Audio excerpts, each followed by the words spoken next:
طلاق جس کی ہو رہی ہوتی ہے یا خلا جس کی ہو رہی ہوتی ہے، یہ اس کپل کو ہی پتا ہوتا ہے کہ وہ کس اذیت سے گزر ہے۔ تو آپ لوگ نا بیچ میں اپنے جو ہے نا مشورے کسی کو نہ دیا کریں، اور بیچ میں اپنی باتیں، اور اللہ تعالیٰ نے طلاق اور خلا کا رائٹ دیا ہوا ہے، صحیح ہے؟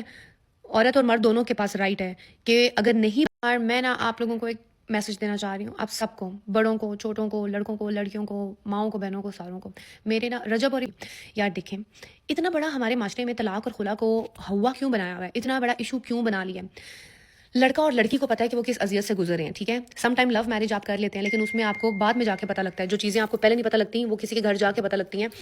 کہ وہ کیا ہیں، ٹھیک ہے؟ ظاہر بات ہے لڑکا پہلے تو اچھا ہی بن رہا ہوگا نا، کوئی برا بن کے تو سامنے نہیں آتا، ٹھیک ہے؟ اور ارینج میرج میں بھی اسی طرح ہوتا ہے کہ آپ کو نہیں پتا لگتا اور بعد میں پتا لگتا ہے، رشتے بدل جاتے ہیں، لوگ بدل جاتے ہیں، لڑکا لڑکی بدل جاتے ہیں، سگے خون کے رشتے بدل جاتے ہیں، ٹھیک ہے؟ یہ ایک رسک ہے، شادی چلے نہ چلے، ٹھیک ہے؟ قسمت ہے آپ کی، قسمت بہت ضروری ہے، میں تو کہوں گی، سگے میں نے دیکھے ہیں رشتے بدل جاتے ہیں۔ تو خدا را طلاق جس کی ہو رہی ہوتی ہے یا خلا جس کی ہو رہی ہوتی ہے، یہ اس کپل کو ہی پتا ہوتا ہے کہ وہ کس اذیت سے گزر ہے۔ تو آپ لوگ نا بیچ میں اپنے جو ہے نا مشورے کسی کو نہ دیا کریں، اور بیچ میں اپنی باتیں نہ کیا کریں، اور اللہ تعالیٰ نے طلاق اور خلا کا رائٹ دیا ہوا ہے، صحیح ہے؟ عورت اور مرد دونوں کے پاس رائٹ ہے کہ اگر نہیں بن پا رہی تو روز روز کے رونے سے ایک دن کا رونا بہتر ہے، ڈیلی ڈیلی اذیت سے۔ دیکھیں پہاڑ ہے نا، وہ دور سے بڑا پیارا لگ رہا ہوتا ہے، لیکن جب آپ پہاڑ پہ جا کے چڑھتے ہیں نا تو پھر آپ کو پتہ لگتا ہے کہ کتنا مشکل مرحلہ ہے، ٹھیک ہے؟ تو اس لیے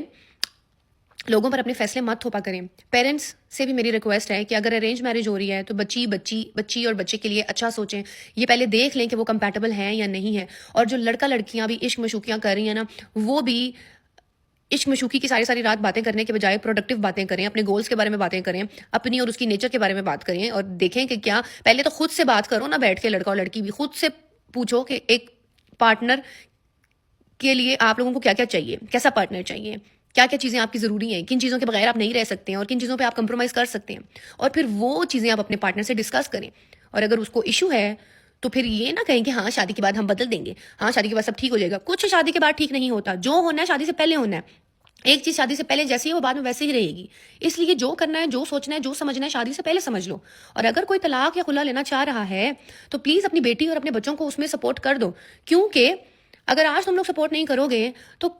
ساری زندگی اس کو دھکا سٹارٹ سے چلانی پڑے گی یہ شادی، ٹھیک ہے؟ اس لیے اتنا بڑا ایشو طلاق اور اس کو خلا کو ہوا نہ بنایا جائے۔ پہلے تو چاہیے، ٹھیک ہے، لڑکا لڑکی کو خود ہی چاہیے کہ وہ آپس میں مسئلہ سالو کر لیں۔ اگر وہ آپس میں نہیں کر پا رہے اور بات اگر فیملی میں آ گئی ہے، خاندان میں آ گئی ہے، سوشل میڈیا پہ آ گئی ہے، دوستوں میں آ گئی ہے، تو اٹس مین ان کا ریلیشن اسٹرانگ نہیں ہے، وہ ساری زندگی کھپتے پٹتے رہیں گے۔ اس لیے پہلے تو سوچ سمجھ کے کریں، اور اگر نہیں چل پا رہی تو پلیز اپنے بیٹے اور اپنی بیٹی کو سپورٹ کر کے اس رشتے کو ختم کر دیں۔ اتنی بڑی بات نہیں ہے، اسلام نے اجازت دی ہوئی ہے، اللہ تعالیٰ نے اجازت دی ہے۔ اگر ایسی کوئی بات ہوتی تو ہمارے پاس آپشن ہی نہ ہوتا، لیکن ہمارے پاس آپشن ہے، کسی کو اذیت میں رکھنے کے بجائے کسی کو فری کر دیں، موو آن کریں۔ اور آپ سب لوگوں سے ریکویسٹ ہے کہ اگر کوئی موو آن کر رہا ہے تو اس کو کرنے دیں، اس کو مزید اذیت مت دیں، ٹھیک ہے؟ طلاق اور خلا کا آپشن ہے لڑکا لڑکی کے پاس، بے وفائی کا نہیں ہے، اذیت میں رہنے کا نہیں ہے۔ میرے آس پاس اتنے کیسز چل رہے ہیں، مجھے مائگرین ہو گیا، میرے سر میں درد شروع ہو گیا ہے، کہیں بیٹی کو سپورٹ نہیں کیا جا رہا، کہیں بیٹے کو سپورٹ نہیں کیا جا رہا، اور جتنے بندے آپ لوگ انوالو کریں گے اتنا ہی گند بنے گا، اتنی ہی کھچڑی بنے گی۔ رہنے طریقے سے تو رہیں۔